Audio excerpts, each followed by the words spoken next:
વડાલી શહેરમાં ડોક્ટર બાબા સાહેબ આંબેડકરની 133મી જન્મજયંતિ ઉજવવામાં આવી। દર વર્ષે 14મી એપ્રિલના રોજ ડોક્ટર ભીમરાવ આંબેડકરનો જન્મદિવસ ઉજવવામાં આવે છે। ડોક્ટર ભીમરાવ આંબેડકરનો જન્મ 14 એપ્રિલ 1819ના રોજ થયો હતો।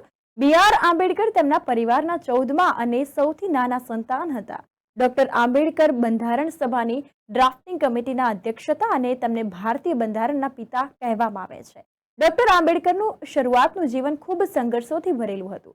તેમની સામે આવેલી દરેક મુશ્કેલીનો સામનો કરીને તેમણે જે સ્થાન હાંસલ કર્યું અને ભારતની આઝાદી અને બંધારણમાં તેમનું જે યોગદાન છે તેને આજે પણ યાદ કરવામાં આવે છે। આજરોજ વડાલી શહેરમાં ડોક્ટર બાબા સાહેબ આંબેડકરની જન્મજયંતિના દિવસે વડાલી ડોક્ટર બાબા સાહેબ આંબેડકર હોલ ખાતે વિદ્યાર્થીઓ નવી નોકરી લાગેલ તેમજ સમાજ સેવામાં કાર્ય રહેલા તેમજ નિવૃત્ત કર્મચારીઓનું સન્માન કરવામાં આવ્યું હતું। ત્યારબાદ ભવ્ય શોભાયાત્રા કાઢવામાં આવી હતી અને જ્યાં મહિલાઓ, યુવાનો, વડીલો જોડાયા હતા। વડાલી પંથકમાં પોલીસ પણ શોભાયાત્રામાં જોડાઈ હતી। વડાલી કોંગ્રેસ કાર્યકરોએ છાસ વિતરણ માટે વ્યવસ્થા કરી હતી।